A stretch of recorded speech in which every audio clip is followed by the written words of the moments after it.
Hi, I'm Femi Okay. And I'm Malika Bilal, and you're in the stream. We are updating stories that we have been keeping a very close eye on. A peace deal in the Central African Republic and the Farc rebels' handover of their weapons in Colombia. But first, a historic settlement in a country with a controversial refugee policy. We start in Australia. For 4 years, nearly 2,000 men have been held on Manus Island, which is part of Papua New Guinea. Australia's government exiled them, refusing to hear their refugee claims after they landed in Australia. For that, the men are being compensated an average of almost $30,000 each, more than $50 million in total. Lawyers launched a class action against Australia's government, saying it had failed in its duty of care towards the refugees and wrongly imprisoned them. Conditions in the Manus Island prison camp have been condemned by human rights groups. One refugee was murdered after local people broke into the centre during a protest 3 years ago. 2 more died, a coroner later found, through inadequate medical care. In a statement, the Australian Immigration Minister's Office strongly refuted the detainees' claims and said the refugees will never be eligible to settle in Australia. Well, joining us to talk about the significance of the settlement, Khan Karapanagiotis is the CEO and founder of Asylum Seeker Resource Centre in Melbourne, Australia. Welcome to the stream, Khan. Khan, let me just remind you of some words that you said back in February on the stream. We can do better than this. Refugees deserve better than this. We are better than this. How close is Australia to being better right now with this new news? No closer. The Manus Island settlement, the largest in human rights history in Australia, is our government conceding to having tortured, harmed, neglected and mistreated over 1,905 men for the last 4 years. None of these men through this settlement are any closer to safety, are any closer to freedom, are any closer to protection, which is the basic human right that they're all seeking and that they deserve. And the government are calling this a prudent outcome. I'm actually quoting them. What do you say in response to that, Con? Yeah, it's quite farcical. Who of your audience would pay $50 million for something that they're not responsible for? That would be no one. The reason this settled was the trial would have gone for 6 months. And for 6 months, they would have heard things like, we've killed more refugees on Manus Island than we've settled. They would have heard things like, we've spent $2 million for each of these men to give them food that had things like human hair, maggots, worms, and human teeth in it. They would have heard men were neglected and denied medical care to the point where some men pulled out their own teeth. They were in such agony, and it would have horrified the Australian public. This is the government actually ending the legal fiction that it's held for 4 years, that they weren't responsible, that they had no responsibility for what was happening. This concession is huge. It's admitting they're responsible, it's admitting they've harmed the men, and it's admitting that what they're doing is illegal, it's immoral, and it's torture, and that's why they wanted it settled. But Khan, of course, because there was no trial, we're seeing tweets like this. This is Nicholas, who says, a monetary settlement is welcome, but Australia's mistreatment of Manus refugees must still publicly be held to account by international law, and then I'll add by the Australian public. Do you think that that is actually something that will happen now that there's been a settlement? Look, the settlement only builds the momentum. The Australian public doesn't share the sentiments of the government. All recent polls have shown the majority of Australians want these men immediately evacuated to safety. The majority of Australians want these men brought here to Australia for safety, because the very conditions, there are still 865 men experiencing those torturous conditions as we speak. And these men are facing, come the end of October, the threat of being deported or forced onto the mainland and at risk of being harmed or killed. So the Australian public is demanding that we bring them here. The Australian public is outraged at what's going on. But unfortunately, our government, our Turnbull government and our Minister, Peter Dutton, are eyeing our next election and are eyeing the votes of racists and rednecks, a minority of Australia, but unfortunately a minority that sits in marginal seats.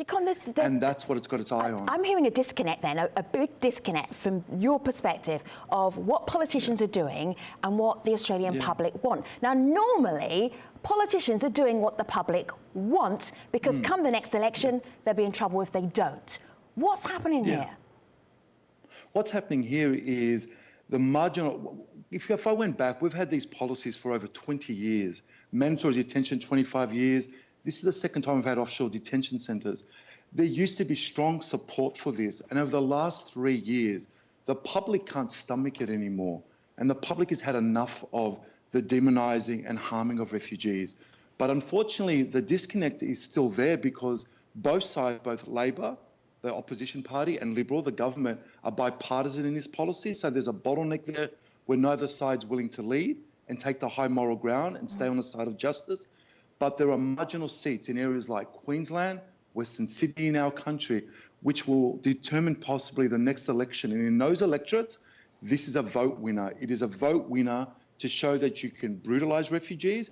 It's a vote winner that you can show that you can turn these people back to die somewhere else.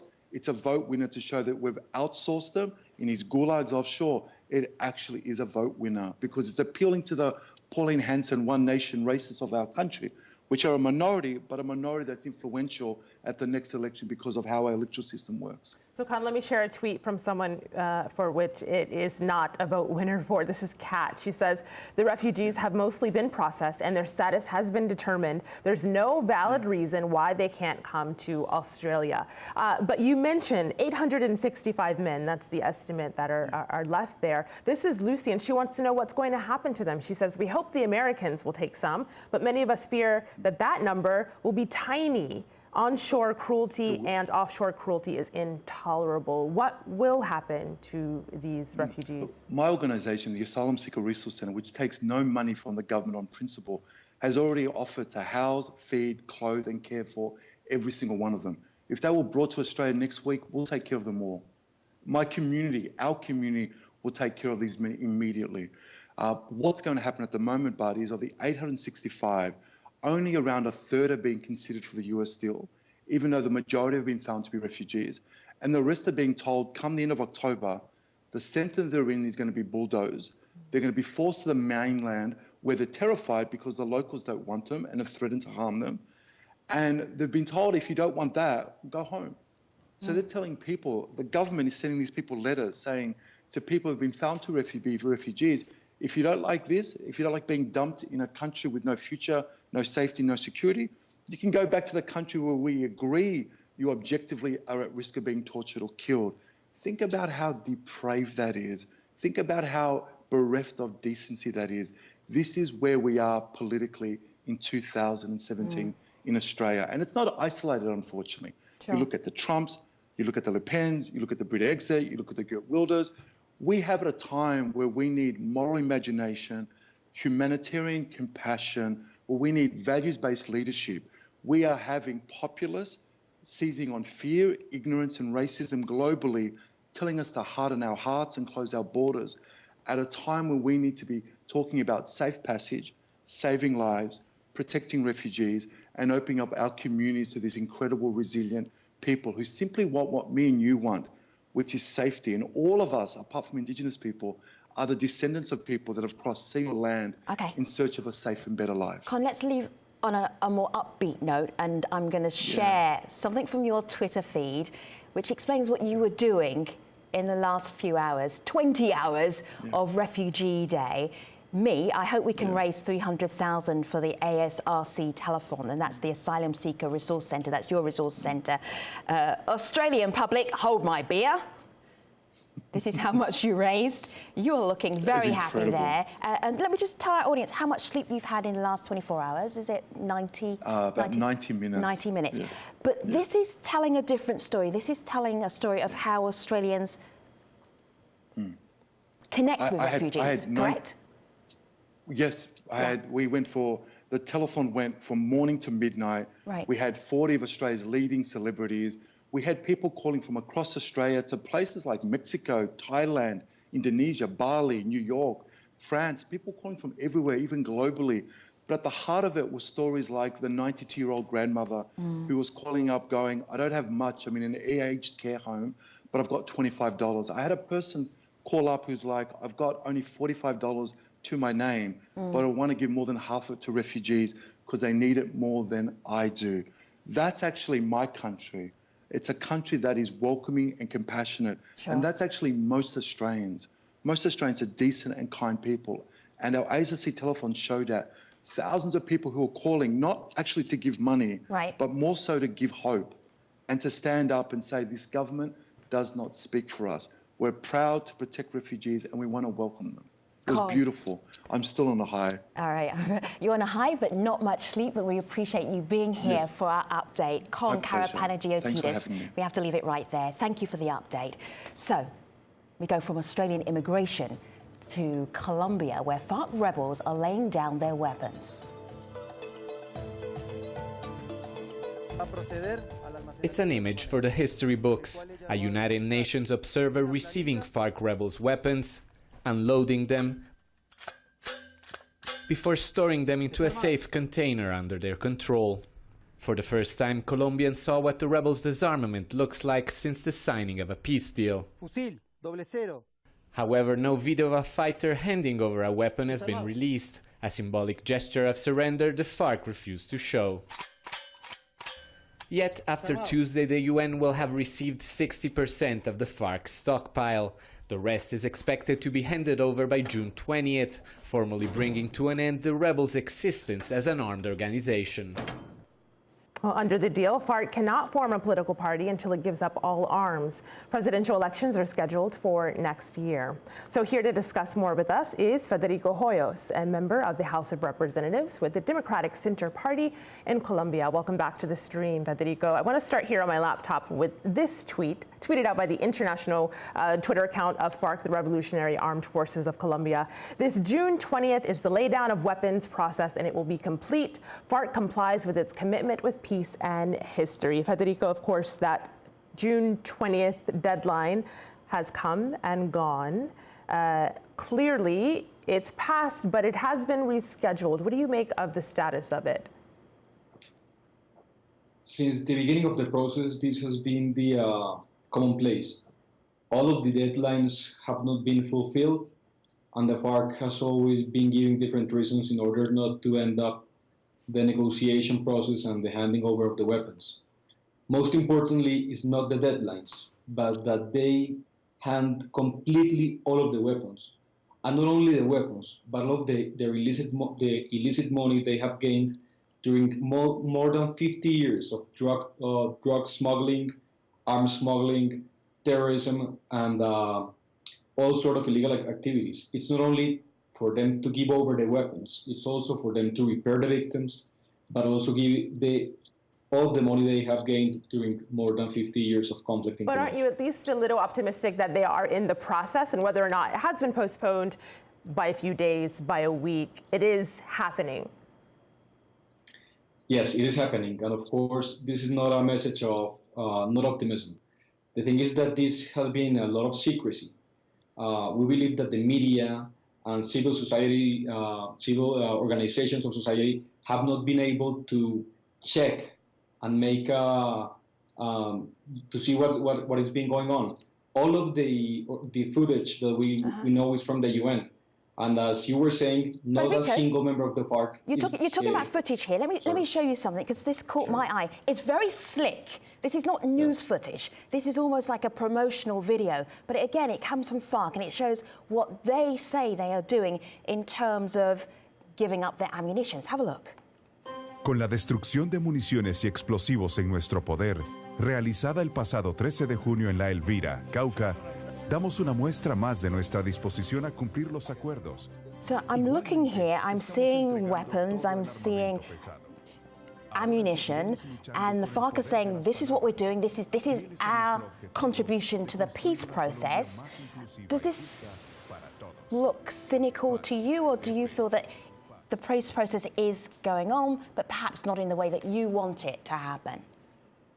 What you just showed is a propaganda video right before the political elections in Colombia. Right. Of course, the Farc are interested in making into politics, So they're showing a lot of propaganda so they can have. Federico, is there peace in Colombia today? Of course not.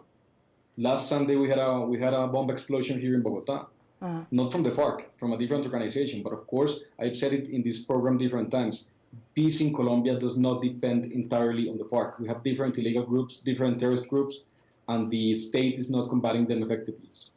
Federico, I want to end this segment with this tweet from Maria, who says hopes that there will be a healing space for many communities and fear that the lack of support will turn ex-combatants into mercenaries. Thank you to Federico for joining us and for your time. We hope to speak to you again soon as the elections approach. Now from here, we head to the Central African Republic, where a peace deal has been signed, but it's already seeing some cracks. The peace deal calls for an immediate end to attacks and blockades in the 5-year-long conflict in the Central African Republic. It offers political representation to all warring parties if they follow through with the agreement. Today, together, let's turn this document into action in the spirit of reconciliation, national unity. Today we have decided that we will bury the hatchet. The hope is that the 5-page accord brokered by a Roman Catholic peace organization will bring an end to what the United Nations has called the world's most neglected conflict. A coalition of Muslim rebels known as Seleka took over parts of the country in a coup attempt in 2013. Mostly Christian rebels called Anti-Balaka or Anti-Machete, and a dozen other groups also took up arms. Since then, more than 5,000 people, including women and children, have been killed. That ceasefire signed on Monday has already been broken, with at least 100 people dead in the town of Bria.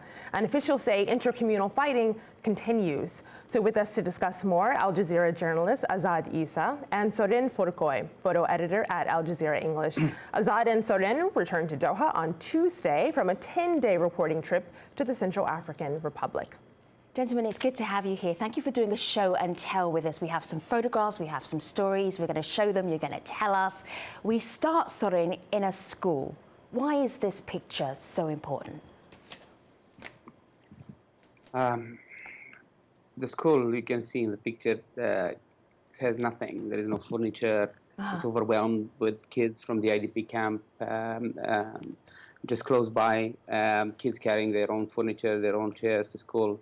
It's just sad. It's sad what's happening, actually. I can jump in here, actually. Go ahead, Azad. Go ahead. Okay, so this is the Baga school inside Batanga 4, and it's next to a MINUSCA base, the UN peacekeeper base, and it's now surrounded by 13,000 displaced people, basically. And the school has 9 teachers, of which 5 are actually qualified, but it has 1,500 students. And many of the students are now turning towards the armed groups, because the armed groups offer, some respect, offers a job, and the school is actually really suffering. So in the morning, the teachers have to come into the school and clean up the classrooms because it's been used as a toilet. So this kind of tells you the sense of how this protracted conflict, especially over the past 5 or 6 years, has really impacted young people and really has complicated their future. When you talk about a complicated future, our community is weighing in there. This is from Ismail. Of course, we started the show, the top of the show, talking about the ceasefire, the peace agreement. Ismail says less than 24 hours after it, dozens were wounded and at least 1 dead. The leaders of militia are not in control. Azad, I'm wondering, with the people that you talked to and the stories that you heard there, do they also feel similarly that no one's in control and it doesn't matter what's signed? Absolutely. The peace deal is wishful thinking more than anything else. So one of the problems is that there's no central leadership for many of the armed groups. So it's very hard to understand how a leader would be able to get his fighters to stop attacking civilians. Then there's also a case of the fact that MINUSCA has been around. Yeah. Sorry, go ahead. Yeah, this is also the tens of self-defense groups in villages which have no centralized command, that nobody is in control of. they engage in this communal fighting and in abusing the civilians, pursuing taxes. So this deal was meant to fail, I think. So, and this obviously has an impact on the people that you met, the people that you photographed. This woman's face, you can tell just from looking at it how worn she is, how exhausted she is. Tell us more. Yeah, this is actually, this was photographed in an IDP camp in Bria, where the fighting took place after the peace deal. So this woman is 80 years old. She lost all her 6 children in the fighting. And for the last 4 months, she lived in the IDP camp, taking care of her grandchild. So this just tells you the situation there. Bria is a town where most Christians were already kicked out. And now with the peace deal, now with the breaking the peace deal, and more Muslims start being displaced from the town. The peace deal was broken by 2 factions of the same group, which is FPRC, one Seleka backed and one Anti-Balaka backed. And that tells you how much control actually leaders of these militias have over their people. What's remarkable about some of these IDP camps that you went to is how close they actually were. So the internally displaced people were almost next door to where they lived, Assad, right? Shall I go ahead? Yeah, go ahead. So absolutely. The camp in Batanga 4 was primarily, you could say, 1 kilometer, away from the town itself and from people's homes, their original homes. So they are so terrified to actually go back to their home or to their fields that they're actually living in an open prison just a kilometer, which is within the distance of the eye, not even beyond the horizon. They can actually see their house. Yeah, and it's only because they are living close to the MINUSCA base and they feel safe. But it's it really shakens your idea of what a refugee is and what a displaced person is and how easily you can be shoved off your land and yet be so close to it and yet so far. So as you're talking, I pulled up on Facebook here this 360 picture, and I'll just scroll around it so you can see this is a camp that you're talking about. And as you see little kids playing, and what you were saying earlier is really striking, that people are within striking distance of their own homes. They can see them, but they can't return to them. What must that feel like? Well, it's horrific. I mean, this picture was taken early in the morning, so there aren't that many people about. But one story that emerged from this camp was that there was this lady we met, and we asked her what she missed the most, being away from her home. And she said that she missed a little wooden trolley that she had before coming to the camp. So meaning that this little wooden trolley would assist her with picking up wood, with taking her produce to sell. And now she was forced to use her little children to actually do all the hard work. So it was like this very, very remarkable and very traumatic kind of stories that in a place that shouldn't be, suffering with this kind of thing. Gentlemen, there's a story that you shared with us on AlJazeera.com, which is about Ramadan. Of course, we're still in the holy month of Ramadan, and fasting takes place from sun up to sundown. But the impact on the people who've been displaced is what? Oh, that was really sad, actually. Yeah, people were fasting, even though they were IDPs, and they've been through all this much suffering, and yet when it's about to break fast at iftar time, they actually confessed they didn't have enough food for everybody to break fast, which was really, really sad. And those are mainly Fulani people, which were pastoralists. They used to herd their cattle between Chad and Central African Republic. And now they are reduced to do the little farming they can on the little plots of land. They are given to them by local community. And they are just brown men left with nothing. They fall victim to both Seleka and Balaka. And it's, you're Muslim, you fast the whole day because you want to, and then when it's about to break fast, you don't have food for everybody. Okay. Azad and Soren, thank you so much. Sad. Often we see stories on AlJazeera.com, we have stories on the stream, we don't always get to see the backstories behind those pictures. Thank you for being part of our update today. If you have a story that you would like to update us with, very easy to do that. Of course, just use the hashtag AJStream, and we'll see you next time.